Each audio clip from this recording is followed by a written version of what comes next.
want to say now that this is so exciting. We're going to review Speed the Plow on this edition of Broadway, of Inside Broadway, because it's this important, big, new David Mamet revival. But instead, we have another Broadway star on the telephone with us.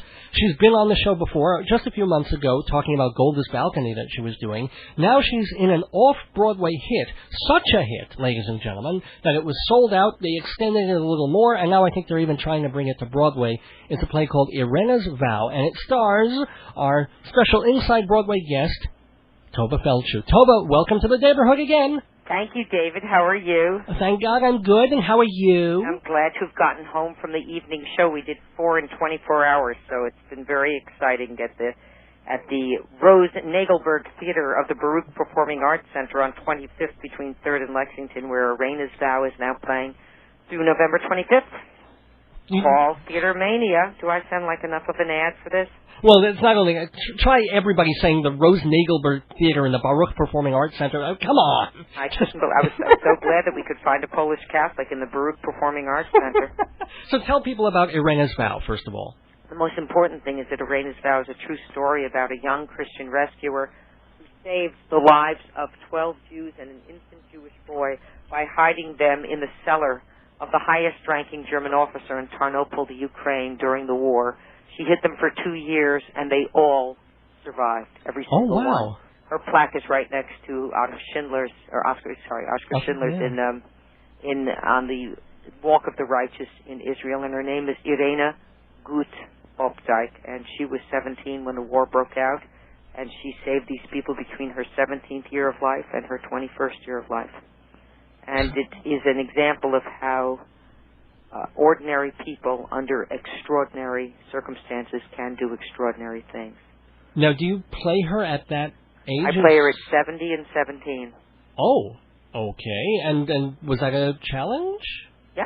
Okay. My job, though. Well, okay, but how do you go about playing someone who's I 17? went to Lithuania, the Ukraine, and Poland to trace her life, much like I went all over Milwaukee, or as she would say, Milwaukee, for Golda, Denver, New York, and all over Israel for Golda Meir. I also actually went to Kiev this year in researching Irena and found Golda's childhood apartment. It was a big thrill. Oh, wow. She was brought up in Kiev, Ukraine. And when did the Irena, is she still with us, or did she pass? She just passed away. Did you get to meet her or talk to her? No, I know her daughter, and I know the infant boy that she saved. The Jews wanted to abort a child. There was a pregnancy. One of the married couples whom she was hiding, the woman became pregnant, and they wanted to abort, and she said, I cannot do it. I'm a Catholic.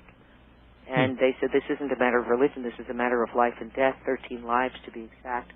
And she says, you don't understand. I saw a baby ripped out of its mother's arms, and it was murdered in front of me. And I stood there, and I did nothing. I could do nothing. And I saw the mother of that baby shot to death in front of me, and I could do nothing. And I made a vow then and there to God that if ever I got the chance to save a life, I would do it. And she saves this baby's life, and this baby lives. And this baby, 35 years later, comes to America to find Irena, ends up in Loma Linda, California, on her doorstep saying, I believe you're my mother. And she goes, your mother? No, I'm sorry, you're mistaken.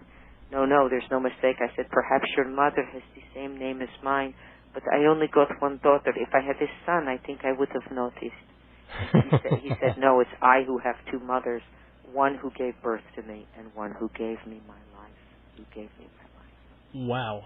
It's a wow. Yeah. It's a great honor to play this marvelous woman who really depended not just on her wits but on her faith in order to keep going and not allow these people to die, because there were challenges at every second, and you could do 97 things right, and if you made a mistake on the 98th thing, the Gestapo was there, and you were dead. Well, that's the Anne Frank story. I mean, that's exactly for 2 years in an attic, and then one day, some neighbor, and that's it, There's something very important to remember about Anne Frank, not to belittle it for a moment, but Miep was not killed for hiding or helping the Frank family.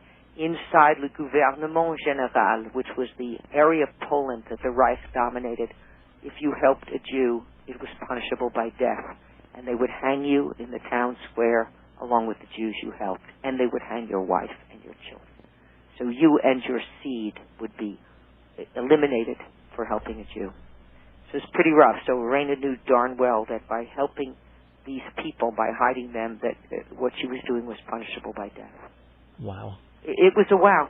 It was a total wow. And since the show extended, I had already committed to do 2 very wonderful, precious performances of Golda's Balcony. I have now brought Golda's Balcony back, and I'm making my American debut in the new version of Golda's Balcony. You'd call it the traveling version of it, which has the Broadway star, the Broadway sound, the Broadway projections, the Broadway costume, the Broadway wig, and especially the Broadway fat suit, as well as the actress and the director. But but each person, each venue that does the show supplies the set, the simple 2 chairs and table.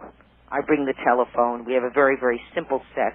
But other than that, it's pretty much what it was on Broadway. And I'm doing it this Saturday in 6 days at the New Jersey State Theater for 1,800 people a show. One at 3 and one at 8:30 for those are Shomer Shabbos. So that's my most important message, that if you'd like to see me in rep with myself, the 2 greatest roles of my career, you can go Friday night and Sunday to Irena's Vow at the Rose Nagelberg Theater at Baruch College at 25th Street in Manhattan, between Lex and 3rd and call Theater Mania.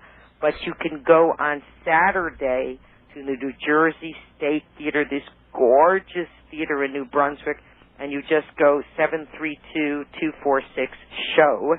That's how you order tickets, 732-246-SHOW, or just www.statetheaternj.org to buy your seats. And I bet you Theater Mania also has a blurb about how to get the seats. Oh, I'm sure. And do you have a website where all this information also is? Yes, it's www.TovaHfeldshuh.com. And as I say, Theater Mania does announce this is Tovah Feldshuh to star in Golda's Balcony at the New Jersey State Theater, 732-246-SHOW. The tickets start at only $30, and there's tons and tons. Yeah, Irena's Vow is much more expensive, but it's a much smaller theater. So there are tons and tons of trains going right from Penn Station to New Brunswick, and it's nothing. It's a walk from the station. I know because I played George Street Playhouse, and that's how we used to get there. I personally prefer the 158 because it takes 49 minutes. You're in New Brunswick, and you can walk right into the 3 o'clock matinee. You've timed it. There you go. It is. Well, I wish we had much more time with you again, Tovah, but it's actually 11:57 p.m. Thank you, David. Well, yeah, so stay on the line because I want to tell everybody also that coming up in just about 2-3 minutes is going to be a new short show hosted by David G. Myers called Reflections on the Light. So stick around, and then Gospel All Night Till the Morning coming up after that. So, Tovah, don't go away. Listeners don't go away because we're going to finish up Dave's Gone By, this wonderful episode. And thank you, by the way, Tovah, for being in the neighborhood. My pleasure.